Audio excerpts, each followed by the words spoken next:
right, we are here with White House correspondent Reagan Reese from the Daily Caller. She's going to clue us in on a little bit of this Autopen lore, having done a brief tour of service in the Brandon White House, now working in real American patriot Donald Trump's White House. What is that? We were talking a little bit about it before we got on air. What was going on there, and what was your contribution to it? Yeah, so for those who aren't familiar, the president installed in the Rose Garden the Presidential Wall of Fame, and in Joe Biden's spot, he hung a photo of the Autopen. Yes. And every time I walk by it, I laugh to myself because I helped the president decide whether or not he should hang that photo of the Autopen in Joe Biden's spot. I interviewed the president in August. I sat down with him for an hour in the Oval Office, and in the middle of the interview, he says, "Have you seen the work I'm doing in the Rose Garden?" I'm like, "No, Mr. President, I haven't. Would you like to?" I'm sure. So he has his music going. Hotel California is playing on the speakers. Ominous. I walk out to the Rose Garden with him, and he's showing me everything. And we walk back inside, and he has like assistants on hand, and he says to them, you know, "Go show Reagan the portraits. Get Reagan the portraits." So in walk his assistants, and they have these giant gold frames, and it's George Washington, it's Abraham Lincoln, it's Ronald Reagan, who I told the president I'm named after. Sure. And I say, "Mr. President, are you going to hang Joe Biden's portrait?" And he was like, "All right, show her." And in walks in this photo of the Autopen. And he's like, "I want to hang this photo in the place of Joe Biden's portrait. Do you think I should do it?" And I was like, "I think it would be very you, sir. I think you have to do it." And he was like, "I think I will." And then we went on to discuss which photo of him should be hanging. I gave him some advice on that. I said, "I think you look better with the no teeth smile here, Mr. President. I think you should go with that." But yeah, that is the story. I walk by it all the time at the White House, and I'm like, I cannot believe that Donald Trump entrusted me with this design choice. He's the master of it. You put him over the line. You know, he was a little ambivalent, and then you solidified the perception that we should have of Joe Biden as the president, as somebody who was literally like absent from the job, which just goes to show like how, I guess you'd say, sinister and incompetent leftist governance is, to where it's like if you don't have a commander-in-chief directing the bureaucracy and the staffers, they're totally free to like pursue whatever chaos they would pursue, absent maybe a struggle with like an actual commander-in-chief, an ideologue, someone like even Barack Obama. But if you have like a literal vacuum occupying that space, then they're just going to like go crazy and ruin the country. I have two, real stories about Joe Biden, because I covered the Biden administration for a year, and people always ask me, was Joe Biden as dead as he seemed on TV? Yeah. And I always say absolutely. There was this one time he was walking out to Marine One, that's his helicopter, and he would often maybe come over and take a question or two from the press if he was really feeling it that day. Yeah. And this particular day, he was looking at me, and I kept asking him, "Do you regret your day one executive orders on immigration?" over and over again. And he is just staring at me. And the lights are on, and no one is home. Sure. And and then he slowly turns on his heels, and he kind of walks away stiffly. And I walked away from that, and I was like, that was so weird. Yeah. And the other time, the only question I got of President Biden, I've lost track at this point how many questions I've gotten to ask President Trump. President Biden doesn't take many questions. It was right after he dropped out of the presidential election. We're in the Oval Office. And I kept asking him, "Did you drop out because of health reasons? You're just trying to get anything out, try to get this guy to respond." And he whips his head around, and most of the press had moved out at this point, but I was kind of stuck in staying right there, dug my heels in. And he was like, whipped his head around, and he was so angry at me, and he shook his head all angrily.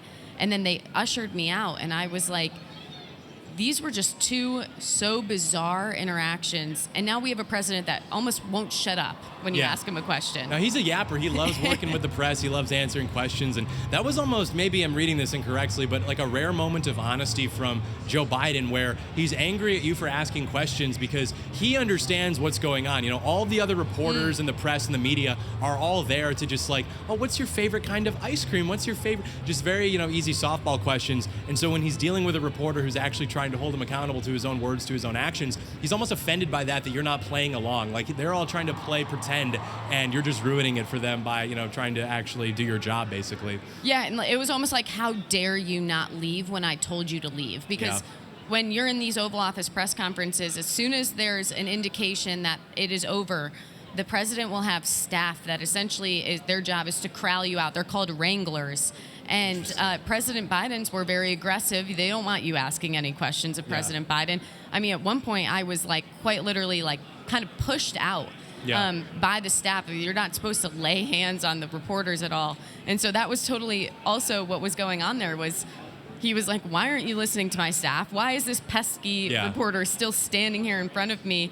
And it was just me and a Getty photographer. And it was so funny. The Getty photographer posted it to Getty, and it was like, Biden gets very angry at reporter for asking question. And it's like, what? Was that the most insane moment you experienced in the Biden White House?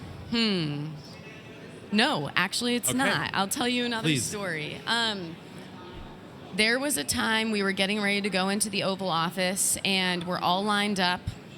And, you know, you're kind of getting nervous. You're about to go in the Oval Office, and there's a bunch of other reporters around you in the White House press pool. And all of a sudden, I hear a bunch of screams, like that of sorority girls, like, oh my gosh. And I turn around, they're bear hugging this individual. It's White House Press Secretary Karine Jean-Pierre. And they are gushing over her. Oh my gosh, I love your shoes. That's a beautiful dress. Oh my gosh, are you coming in there? President Biden should give you a raise. And I was like, is this is the press right now? Like gushing over. And there was a press briefing that day.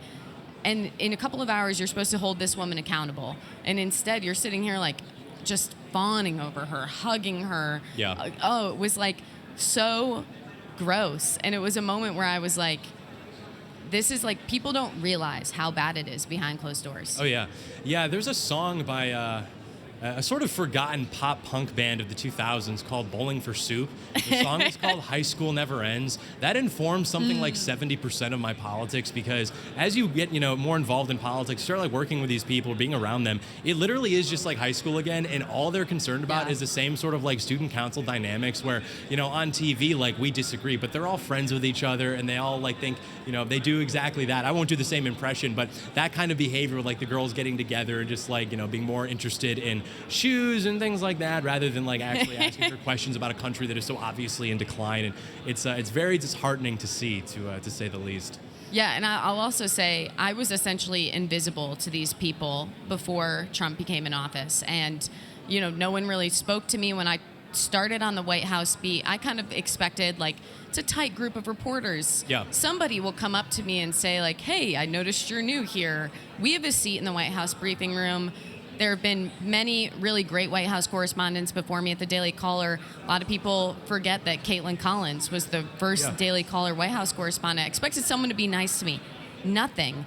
And as soon as Trump took over and the Daily Caller starts getting all this access and these questions, and they realize I know things that they don't know anymore, it was like they want to be friends with me, and I'm getting stopped by the legacy media outlets on my way to the bathroom asking me like, hey, do you know what the president is up to today? Could you give us a little hint? And it's like, no, where were you during Biden when we were not getting called on in press briefings or getting blocked out of events? It's it is like totally high school in the White House briefing room. Yeah, tell them to pound sand. These people are not our friends. What about the Trump White House? Was the Autopen, I guess you say, interior design decision, was that your most insane experience in the Trump White House, or is there something else that you could share with? Well, I will say that that weekend that I interviewed President Trump, he did something that he never does. He didn't make a public appearance for 3 days. And so then it started this rumor. I interviewed him on a Friday. I wake up Saturday morning, and everyone thinks the president is dead. I remember that. And I'm like, I just saw him. And he was more alive than I think I've ever seen anybody. I didn't even have a foot in the Oval Office, and he jumped out of his chair, and he was like, Reagan, it's so great to see you. I hear you're the very best. And so I couldn't believe that people were saying this guy was dead. So I had a photo of him and I that his staff had taken. I posted it and said, like, I was with the president yesterday. He's alive. Like, shut up, you libs. And then that started this new theory that I kidnapped the president. Right. And I was like, right. And then people were looking up. I'm 5'8". I had heels on that day that make me about 5'11". The president's 6'3", so we were pretty close in height there. People are asking Grok in the replies, how tall is Reagan Reese? Because this doesn't look like, this could be, I don't think this is actually them. These are body doubles. And Grok is saying I'm 5'2", and so people are, they started this whole conspiracy. So that was aside from the interview itself, which was so crazy, Yeah. the fact that people thought I stole the president was also nuts. Yeah, when the president won in the 2024 election, I made a prediction. I've been talking about this all weekend. It was so wrong that I almost laugh at it now, where I thought that upon achieving victory, people's appetite for that kind of conspiracy, like drama cons, I thought that would go away, because when they saw that victory is possible, they would be far more interested in that, and they would just lose appetite for all this stuff that's just not productive. It turns out the opposite was the case, where now having achieved victory, and they feel comfortable again to indulge instead in conspiracy content, drama content, infighting, as of course we've been seeing for the last 3 months, or maybe even longer than that. And so that has been certainly interesting to witness. But speaking of people who are sort of acting like that, I wanted to ask, in your experience, how many reporters who are in your line of work are actually doing the job of a journalist, versus how many are simply there to basically be like a mouthpiece for who's ever writing their checks, the regime, whatever you want to call it? It's a very few number of reporters, and I do think we could save a lot of journalism by just admitting where our biases lay. Yeah. Because I think we would be better off.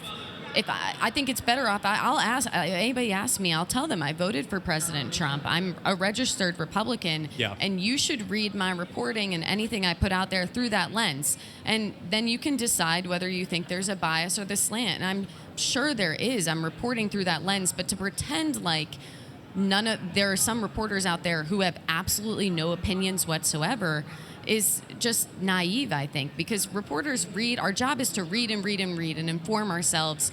And essentially, I think journalists are some of the most educated people or knowledgeable people. It's a bold claim. I know. But in terms of current events. And so, of course, they're going to form opinions. And I think pretending like we don't have thoughts on what's going on. And when you're talking to your sources, you have to decide whether you think your source is full of BS or not. Yeah. Whether they're lying to you or trying to pull one over on you. And I think how you feel towards President Trump or President Biden can also kind of put some blinders on to what you think of certain sources. So Sure.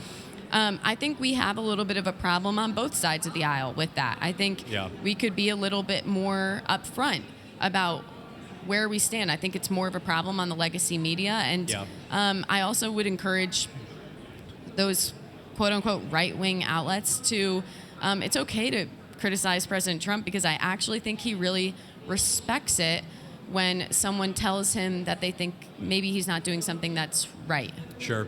Yeah, I agree. I noticed that nobody stumbles into journalism having no opinions on anything. I mean, it's typically, in their mind, they view it as sort of a form of activism, and if not working for an NGO or something, they'll just go be a journalist. But they're very sneaky with it, because they're all, in many cases, very outspokenly liberal, but they will try to present themselves as objective so that poor, innocent, well-meaning middle Americans will see their content and be like, I guess this is objective, even though it's completely biased. And so, I don't know how we solve that problem. Maybe we could just ban the profession. We start arresting journalists or something. I don't know. Something like that. That's directionally correct. We'll work out the particulars later. But I want to thank you for joining the show.